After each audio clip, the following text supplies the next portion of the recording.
Salut tout le monde, c'est Septimus Blake, ça fait super plaisir de vous retrouver.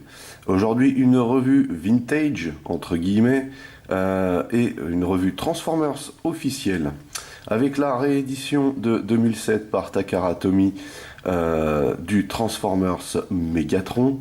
Voilà, c'est donc le encore 02. On regarde tout de suite la boîte.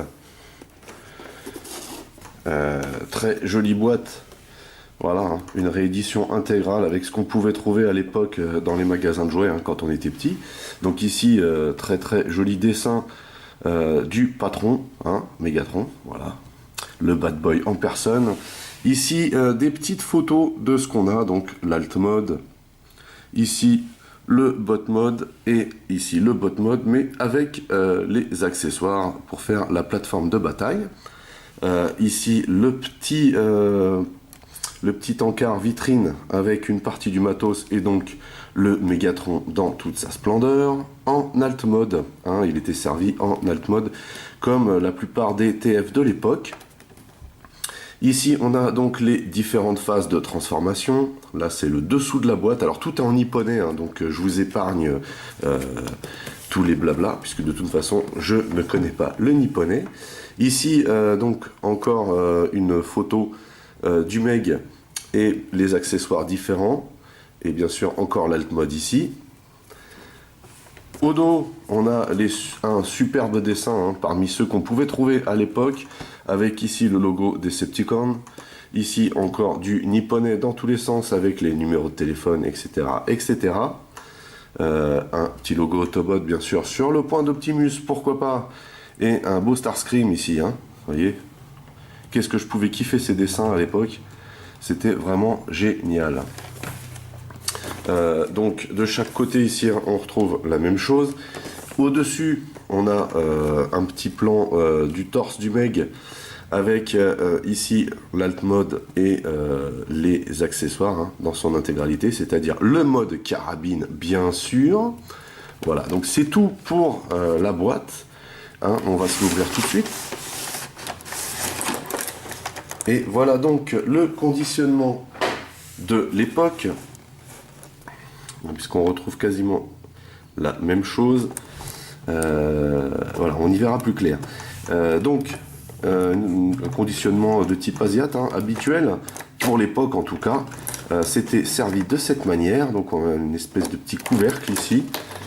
Et on a une seconde couche à l'intérieur, un deuxième couvercle de protection en plastique, pour bien mouler le tout à l'intérieur.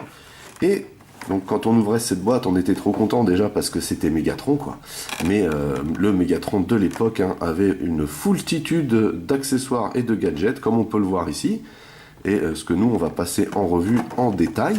Alors la dock servie dans un sachet plastique. J'ai mis ceci dans ce sachet. C'est une des munitions qui est ici normalement, donc pour pas qu'elle se perde. Voilà, explication quoi. On a une carte collector, beaucoup plus fin qu'une carte à jouer. C'est plastifié, vous voyez. Donc on retrouve ici l'artwork de la boîte, avec bien sûr tous les intitulés qui vont bien. Et ici on a une photo donc avec le bot et l'alt en mode carabine. Et ici j'imagine des spécificités ou la bio. Et bien sûr ici les tech specs, avec toujours des gros chiffres, puisque c'est un big boss quoi. Et en fond ici on a le logo Decepticon, c'est plutôt joli. On a bien sûr une planche de stickers, alors moi je les ai tous mis, j'ai pas pu résister à l'époque, surtout que ça avait beaucoup plus d'importance les stickers à l'époque, puisque c'était quand même moins bien fait que de nos jours, il faut avouer. Donc voilà, de la déco, avec tous ces stickers, il y en a quand même pas mal à mettre. Certains qui sont un petit peu complexes à poser, mais sinon ça va. Voilà, donc une bonne planche de stickers. On a ici ce qu'on n'avait pas à l'époque, j'imagine, des espèces de tickets de nipponais, sûrement pour avoir des bons cadeaux, je ne sais pas. Voilà. Je ne sais pas, donc pourquoi je m'éternise. Et bien sûr, on a la notice en noir et blanc, très explicite, pas besoin de parler nipponais pour comprendre ce qui se passe. On a ici, bien sûr, la transformation et l'utilisation, vous voyez, de tout le matériel. C'est en noir et blanc, mais c'est en papier glacé. c'est plutôt agréable et bien sûr au dos c'est blanc. Le matériel quant à lui, alors il est un petit peu galère à sortir. Je vais laisser les cartouches ici puisque j'en ai une pour la démonstration. On a bien sûr le Meg en personne. Alors très très lourd hein, car à l'époque il y avait de l'acier, du vrai métal hein, dans les Transformers et il faut pas se voiler la face, c'est ce qu'on kiffait quand on était gosse. Hein. Ça faisait super réaliste quoi. Hein. Donc on va le regarder en détail après. On a le scope ici. Hop là. Voilà, pareil, on va le regarder en détail après. Donc comme je vous l'ai dit, hein, tous les stickers sont appliqués. On a ici une sorte de fusil. Vous voyez. Tout en chrome, très très joli. Ici, on a une épée. Magnifique. Alors, je me souviens pas si elle était si elle y était dans la version occidentale. Toujours est-il que voilà, on a une belle épée chromée. On a bien sûr tous les accessoires qui permettent de le transformer en carabine. Ce qu'on regardera ensuite. Donc ici on a la crosse, hein, complètement démontable, avec des petits systèmes sympas qu'on va regarder aussi. Et bien sûr on a le compresseur. Alors c'est la partie la plus ennuyeuse à retirer parce que en fait voilà on a ici un moule qui est trop étroit, donc hein, bien sûr ça se démonte, hein, ce n'est pas cassé, rassurez-vous. Hop, voilà. Et donc voilà la partie compresseur, pareil hein, avec un sticker ici, bien long le sticker à installer, hein, donc pour que ce soit bien droit, il ne faut pas se louper, vous voyez. Et on a une petite flèche rouge ici hein, pour vous montrer qu'il s'agit bien sûr du haut. Voilà, voilà. Voilà donc sommairement hein, tout le matos qu'on a à l'intérieur. On va regarder ces parties-là ensuite, puisque là pour l'instant on est en alt mode. Ce qui nous intéresse c'est tout ce matos-là dans l'immédiat. À commencer par le Megatron en personne, hein, en alt mode, qui est juste un alt mode magnifique en fait. Hein. Une reproduction donc du P38 comme indiqué ici, vous voyez. Une foultitude de décals à poser, vous voyez. Même à certains endroits les uns sur les autres, vous voyez. Hop. Beaucoup de détails, on a comment dire, des peintures de type différentes et des matériaux de type différents. Donc comme je vous disais, hein, il est lourd, hein, c'est de l'acier qui est à l'intérieur ici, hein. Toute cette partie là c'est de l'acier. Ici on a du plastique simple, vous voyez. Donc ça n'échappe pas à la règle, hein. Ici bien sûr hein, les frottements quand on adapte la partie carabine, ce qui paraît logique hein, puisque sinon ça ne tiendrait pas. Ici donc tous les petits détails qui vont bien. La déco, on a une partie chromée ici qui est juste magnifique je trouve. Là vous voyez encore des stickers de poser au-dessus de la déco quoi. Vous voyez ce qu'il donne là, ici hein. De ce côté là aussi beaucoup moins de détails ici, très joli quand même, vous voyez. Donc ici une partie de la transformation qui est relativement visible. On ne voyait pas du tout hein, la partie robot sur ce Megatron. C'était vraiment une franche réussite, vraiment. Hein. Donc, là par contre, voilà, il est pas super droit, c'est mieux. Voilà, donc sinon on n'a pas vraiment de bonus hein, puisque vous voyez comment dire, le percuteur derrière ne bouge pas. On a un semblant ici en déco de cran de sûreté qui lui ne bouge pas non plus. On avait par contre hein, la gâchette qui elle bouge, mais en plus on avait un mécanisme hein, qui vous permettait justement d'envoyer les projectiles. Ceci en l'occurrence est bien sûr de crever les yeux de vos camarades, hein, car vous n'êtes pas prêts de retrouver ce genre de choses de nos jours, parce que ça, vous voyez, c'est un tout petit projectile, et ça c'est vraiment puissant. Donc on venait le loger ici, voilà, on appuie, il est logé de cette manière, et voilà, on venait tirer comme ceci, et vous, comme vous avez pu le constater, hein, voilà, c'est assez puissant. Hein.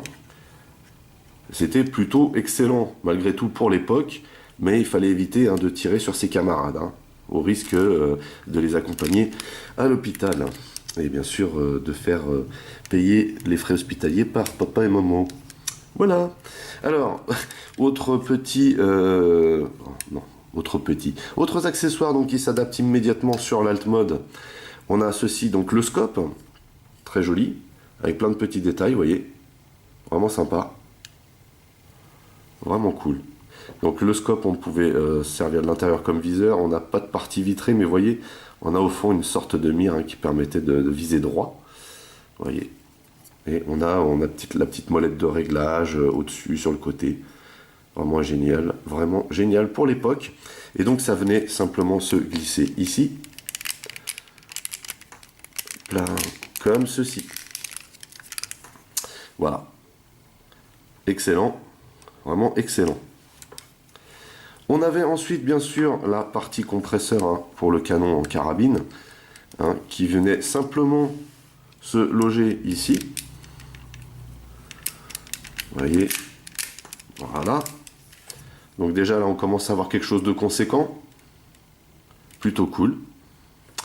Et bien sûr on avait la partie formant la crosse hein, qu'on venait adapter ici. Pardon, de ce côté, ce sera mieux. Comme ceci.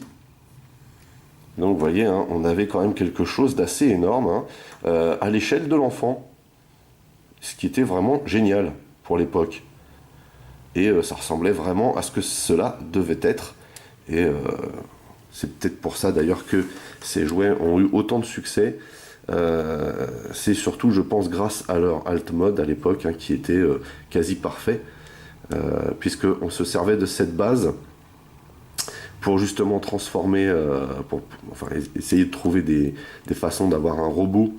Eh bien on partait de l'alt mode, contrairement à ce qui se fait plus de nos jours concernant les masterpieces, où on essaye d'avoir un rendu parfait, enfin, super ressemblant en robot, et donc on part plus du mode robot pour essayer d'avoir une forme, comment dire, adéquate en alt mode.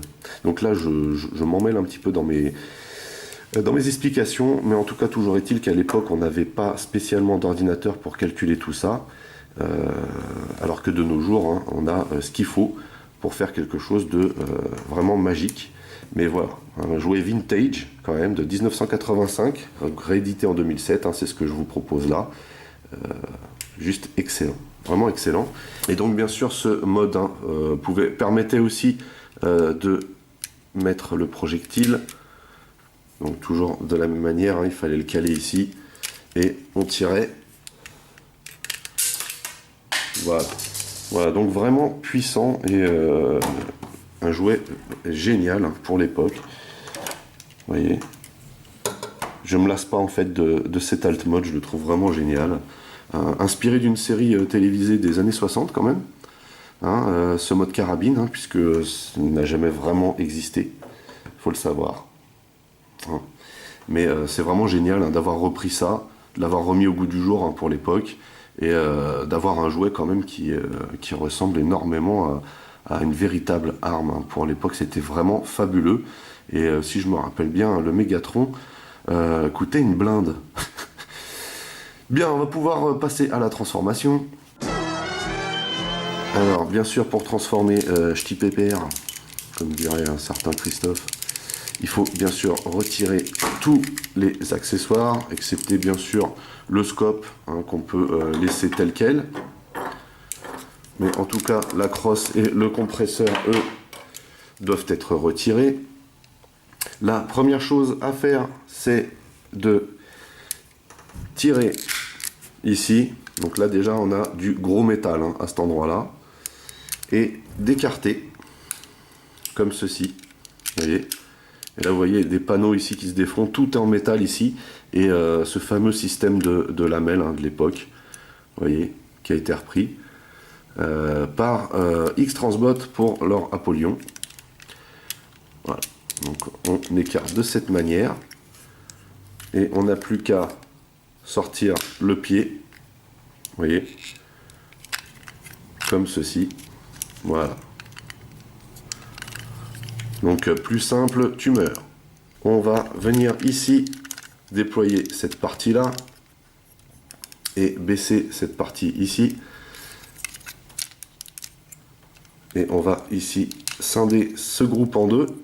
Et vous voyez encore un système de tringlerie en métal qui vient se positionner comme ceci. voyez, et qui va bien sûr former la tête et les bras.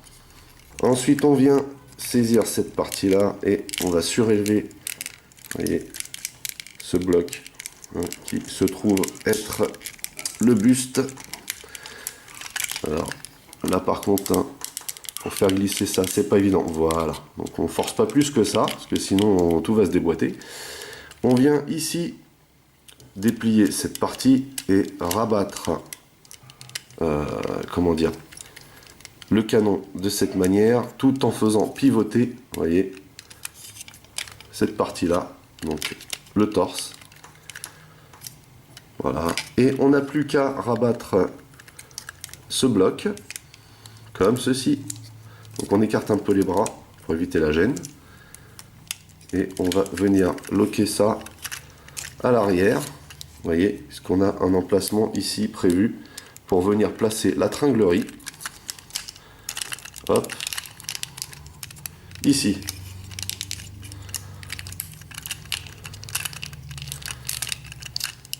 Voilà. Et donc là, le tour est joué. On n'a plus qu'à rabattre vers l'avant un peu plus les jambes, à peu près à ce niveau-là. Même chose ici. Vous voyez.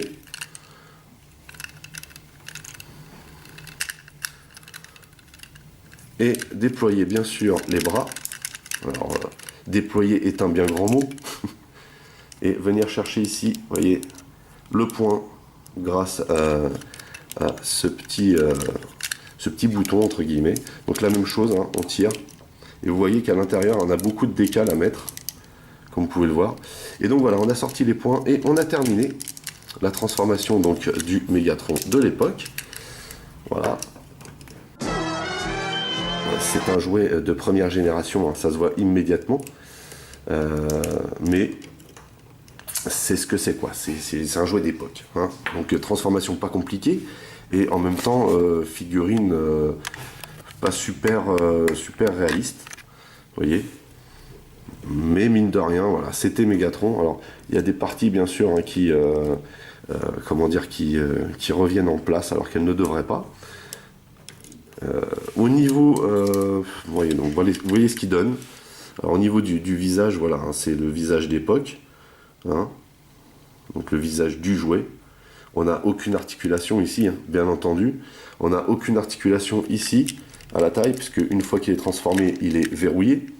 On n'a aucune ici articulation au niveau des hanches, si ce n'est pour la transformation, donc ça se laisse normalement comme ceci. Par contre, on peut, vous voyez, un petit peu faire pivoter cette partie qui bouge un petit peu là, vous voyez. Mais c'est vraiment infime. La seule chose qu'on a de réellement articulé, entre guillemets, ce sont les bras hein, qui peuvent tourner ici, vous voyez.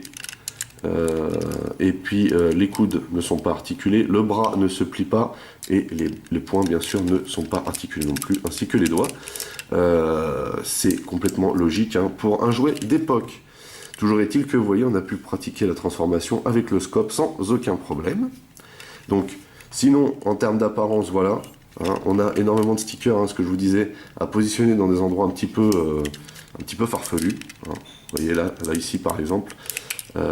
Ou alors ici, là, sur les petites lamelles, sur la tringlerie en métal qui permet la transformation, ou alors ici à l'intérieur des jambes, vous voyez. Mais sinon, voilà, c'est le Mégatron de l'époque, c'est le vilain méchant, le Big Boss, tout ce que vous voulez, en mode jouet d'époque. On a bien sûr les accessoires que je vous ai montrés au départ, donc entièrement chromé, cette magnifique épée, salut tout le monde, très très jolie, hein. Faut dire ce qui est. Pour l'époque, c'est plutôt cool, vous voyez.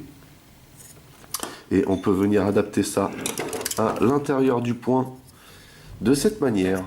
Vous voyez, ici, vous avez le trou qui est dans le point. Et donc, pour donner cet effet d'épée, il fallait imbriquer ça à l'intérieur. Comme ceci. Alors, autant que faire se peut. Hein, faut que ça tienne, vous voyez. Mais ça donnait quelque chose comme ça. Voilà. Plutôt pas mal pour l'époque, non? Faut avouer quand même. Et bien sûr, on a aussi ce espèce de canon.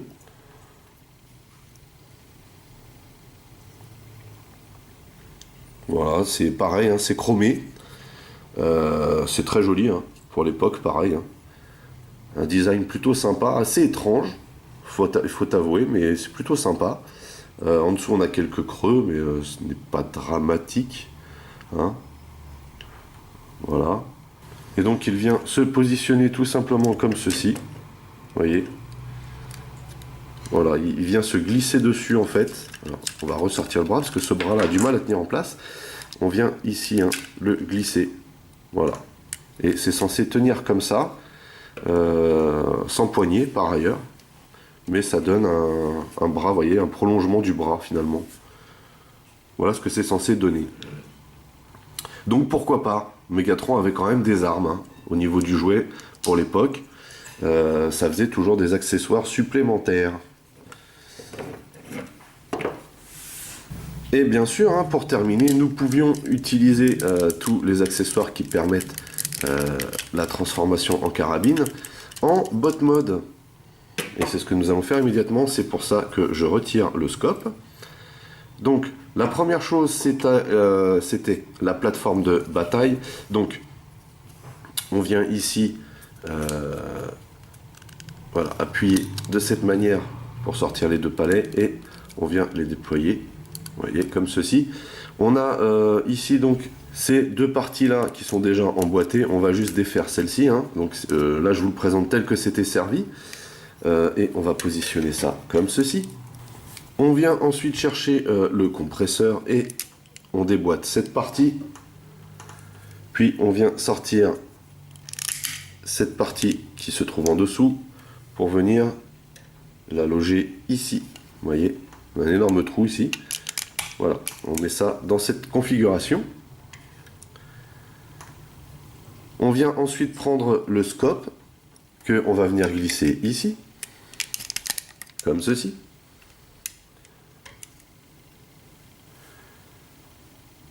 Puis, on récupère cette partie que on va ouvrir par le dessous, vous voyez ici. Voilà. Même chose de ce côté. Et que l'on va venir imbriquer à l'intérieur de cette manière, vous voyez. Et pour terminer, on prend cette petite partie du compresseur que l'on a détaché et on va venir la loger ici. Et donc là, voilà, on a une plateforme, hein, de bataille, à savoir un gigantesque canon qui est, pour le coup, hein, à une superbe échelle par rapport au Megatron en bot mode, je trouve. Vous voyez, donc effectivement, on ne peut pas comment dire, l'attacher avec les bras, vous voyez, donner cette impression. On peut quand même le faire dans ce sens-là, puisque on a la gâchette, hein, entre les jambes. Pas de commentaire. Voilà, ça peut donner un effet dans ce style-là. Plutôt stylé quand même, cette config, qui donnait pour le coup vraiment vie au jouet, je trouve. À savoir que on a bien sûr ici toujours la possibilité, grâce à cette partie-là, hein, c'est-à-dire que le mécanisme que vous avez à l'intérieur du flingue, on le retrouve dans cette partie, hein, et on peut bien sûr toujours mettre la petite cartouche à l'intérieur, loquer de cette manière et venir appuyer ici. Voilà, donc là, beaucoup moins de puissance, mais c'était jouable, hein. Et enfin, pour terminer avec les configurations possibles, on avait la possibilité ici de... Alors, il faut d'abord, ça se passe sur le Meg. On vient tourner cette partie-là. Et on remballe complètement la jambe de ce côté. Et on sort ici le canon vers l'arrière. Donc on peut remettre maintenant la jambe en place. Enfin, la jambe. Oui, la jambe. Alors vous voyez, on avait un petit décalage ici au niveau de la tringlerie. Bon, ça va, c'est pas flagrant. Donc, positionner le canon comme ceci. Et on venait adapter cette partie, vous voyez, du compresseur, avec toujours, hein, bien sûr, cette partie-là de sortie, que on venait imbriquer à l'intérieur ici, dans ce sens. Voilà. On venait donc glisser ça ici.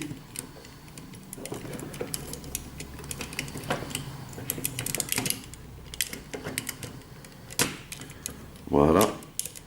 Donc là, pour le coup, ça tenait plutôt bien. Vous voyez.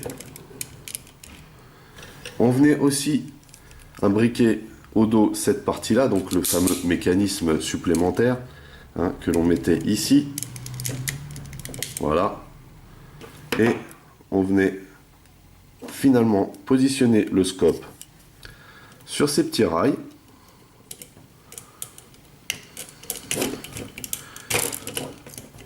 Comme ceci. À savoir que, en fait, hein, pour avoir le bon réglage, je me suis trompé, il faut venir d'abord loger cette partie-là. Vous voyez, à l'intérieur, passer donc la mire, hein, et ensuite vous venez imbriquer cette partie-là dedans. Voilà. Parce que sinon, vous n'aurez pas l'effet escompté. Voilà. Donc, une des configs qui était possible en mode jouet, c'était celle-ci. Voilà. Et c'est une config que je trouve plutôt sympa, vraiment. Hein, on voit d'où était inspiré Lockdown. Et donc on peut se dire que Bay est vraiment un fan de Transformers, je pense. Hein, voilà. Et donc hein, on avait toujours cette partie-là où on pouvait imbriquer hein, la cartouche. Vous voyez. Et toujours le même système. Voilà. Donc beaucoup moins puissant que celui qu'il y a dans le flingue, mais ça fonctionnait quand même, hein, c'était fonctionnel. C'était plutôt pas mal, en fait. Voilà, bah écoutez, c'est tout pour cette revue vintage hein, de la réédition par Takara en 2007 du Megatron de 85. J'espère que vous avez apprécié la revue. Moi, j'étais très heureux de partager ça avec vous. Hein, ça change un petit peu ce type de revue. Ça fait toujours du bien. Hein, mais ça ne nous rajeunit pas, par contre. Voilà. Si vous avez aimé, n'oubliez pas hein, que un petit pouce en l'air, ça mange pas de pain. Vous pouvez partager mes vidéos parce que ça me fait de la pub, ça serait cool parce que moi je suis sponsorisé par absolument personne. Hein. Voilà. Vous pouvez aussi lâcher des commentaires dans la section du dessous. Pour les nouveaux, n'oubliez pas de vous abonner à ma chaîne. Vous pouvez aussi checker mes autres revues, Masques, Transformers, Micro Machines ou autres. Ou alors mes playlists aussi, hein, parce que je commence à avoir un paquet de vidéos maintenant sur YouTube. Voilà. En attendant, je vous donne rendez-vous à très très vite, portez-vous bien et à la prochaine. Allez, bye bye!